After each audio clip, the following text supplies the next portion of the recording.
Hola, bienvenido a Eficiencia. Vamos a continuar con el estudio de los polisacáridos, en concreto le vamos a dedicar este vídeo a los polisacáridos energéticos. Y empezamos por el que es el polisacárido energético por excelencia en las plantas, el almidón. Es un polisacárido de reserva energética vegetal. Es decir, va a acumularse en épocas de abundancia y va a utilizarse en épocas de escasez.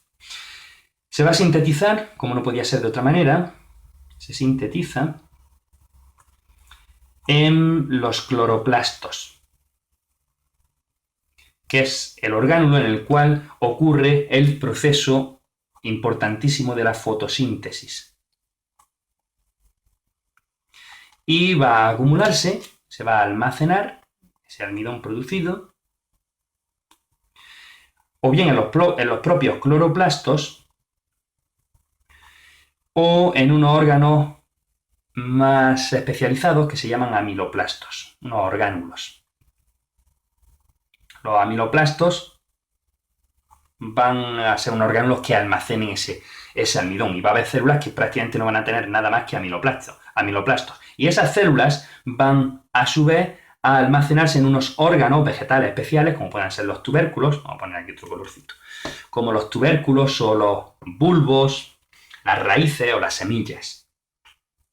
Marrón, por ejemplo, en tubérculos, la patata. Ya sabemos todos que está llena de almidón. O en raíces, como la zanahoria. Vaya, hombre. Vamos a escribir esto bien. En raíces. En bulbos, en semillas. Todo esto van a ser órganos, que van a tener una gran cantidad de células con una gran cantidad de amiloplastos.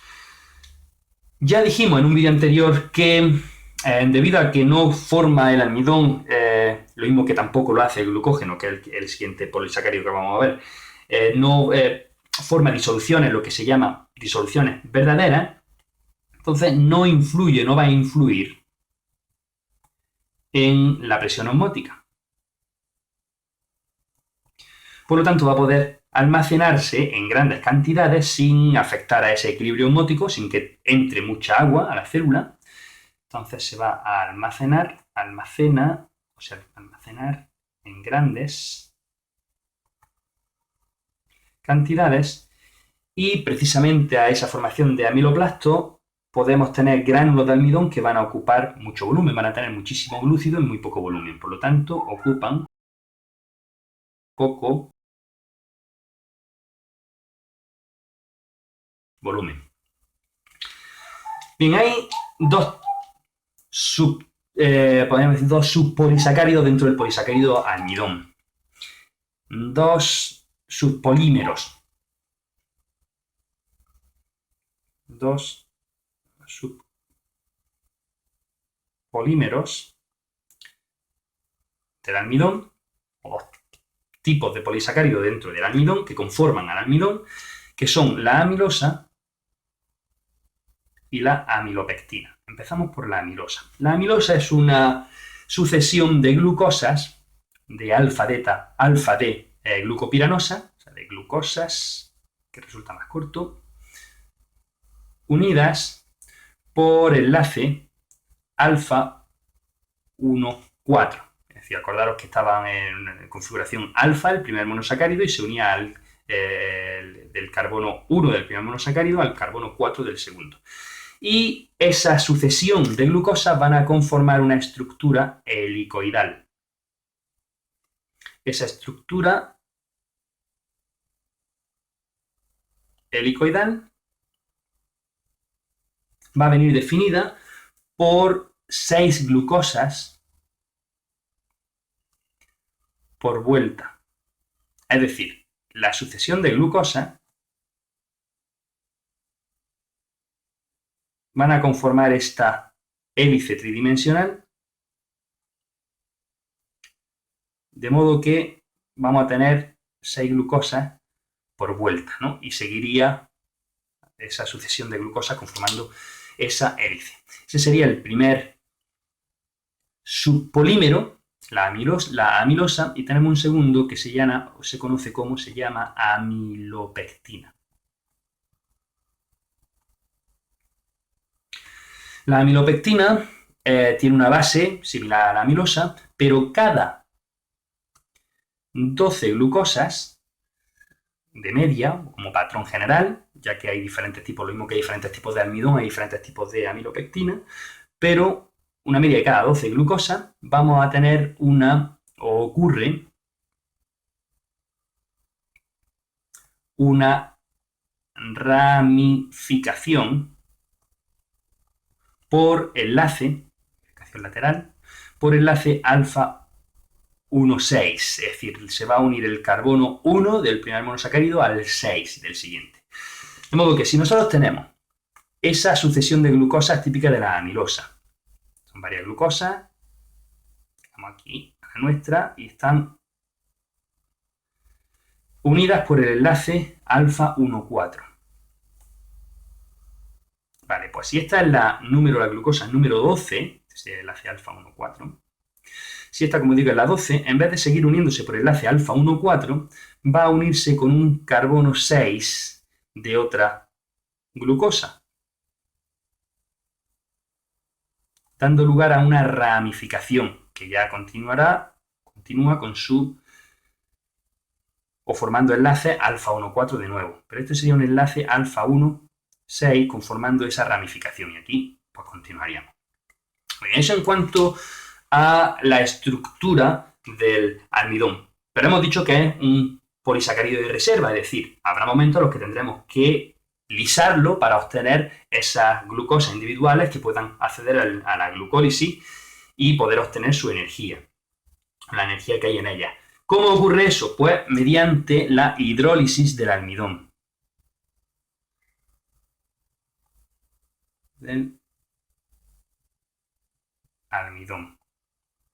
Se llama hidrólisis porque la realizan las hidrolasas, es decir, esas enzimas que añadiendo una molécula de agua rompían esos enlaces alfa 1,4 y alfa 1,6. ¿Y cómo ocurre? Bueno, pues nosotros tenemos el almidón. El almidón hemos dicho que está compuesto tanto por amilosa como por amilopectina. Como digo, hay diferentes almidones, luego en cantidades variables, pero podemos decir una media de un 30% de amilosa por un 70% de amilopectina. Sobre ambas van a actuar las enzimas, un par de ellas, que se llaman alfa y beta amilasa. Luego vamos a tener, actuando sobre ellas, las enzimas amilasas. La alfa actúa en cualquier punto de esas cadenas de glucosa unidas por el enlace alfa 1,4. Actúan siempre sobre los enlaces alfa 1,4. Y la beta amilasa actúa sobre el enlace alfa 1,4, pero siempre desde el extremo reductor. De modo que separa, vamos a poner uno más, porque separa disacáridos entre sí. Es decir, la amilasa beta se va a colocar siempre aquí, este sería el extremo reductor. Tenemos dos extremos, este sería el no reductor y este aquí sería el extremo reductor. Entonces se colocaría aquí y desprendería ese disacárido, la amilasa, el disacárido completo. Luego, tras la actuación de las amilasas tendríamos algunas glucosas, tendríamos muchas maltosas y, por supuesto, los núcleos de ramificación que se conocen como dextrinas. En concreto, cuando solamente tenemos esas dos glucosas unidas por el enlace alfa 1,6, se dice que son dextrinas límite. Pues sobre esas maltosas y esas dextrinas van a actuar las hidrolasas maltasa y dextrinasa, dando lugar a glucosas. Y ya tendríamos las glucosas como resultado final de esa hidrólisis del almidón. Pasamos ahora al estudio del glucógeno. El glucógeno es el polisacárido de reserva animal. De reserva energética animal, con la misma función que el almidón. Y es muy parecido en todos los aspectos. De hecho, también se almacena en forma de gránulos gránulos de glucógeno que se encuentran almacenados principalmente en el hígado y en los músculos.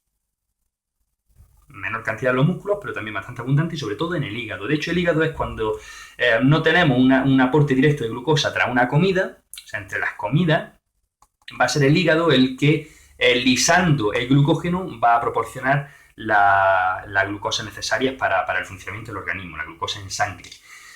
La estructura del glucógeno,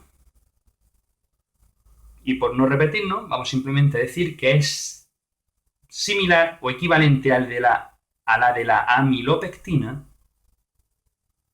pero más ramificada. En concreto, va a tener o va a ocurrir un enlace alfa 1,6 cada 10 glucosas en lugar de cada 12 glucosas como ocurría de media en la amilopectina. ¿Y cómo ocurre la lisis del glucógeno? Pues no se llama en este caso hidrólisis, ahora veréis por qué, sino trabalengua. Glucogenólisis.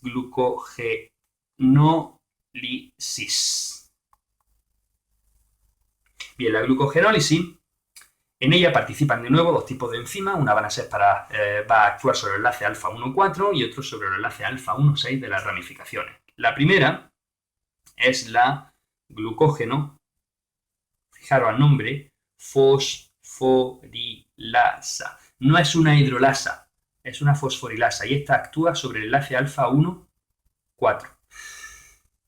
La fosforilasa lo que hace es que actúa también sobre el extremo reductor, luego tendría una acción parecida a la de la alfa amilasa, pero en este caso no separa disacáridos, sino que separa glucosas sueltas, pero añadiendo no una molécula de agua, sino un ácido fosfórico, un grupo fosfato. De modo que la glucosa que se obtiene, o sea, se van a obtener glucosas fosfato, lo cual es una ventaja porque ya tenemos la glucosa activada para que pueda entrar, por ejemplo, a la ruta metabólica de la glucólisis, donde se tiene que activar la glucosa. Luego, tened en cuenta que no es una hidrólisis, ya que no se añade una molécula de agua. Y el otro tipo de enzima que va a actuar sobre esas ramificaciones, esos núcleos de ramificación alfa 1,6, es la glucógeno, fijaros qué nombre más descriptivo, glucógeno desramificante. Así es fácil de aprendérselo, ¿verdad? Que actúa sobre los enlaces alfa 1,6 y vamos a tener, tras la actuación de estas dos enzimas, la glucosa por separado. Bueno, pues eso ha sido todo por hoy. Espero que haya gustado. No olvidéis darle a me gusta, suscribiros al canal, ayudarnos a crecer y nos vemos en el próximo vídeo de eficiencia. Hasta la vista.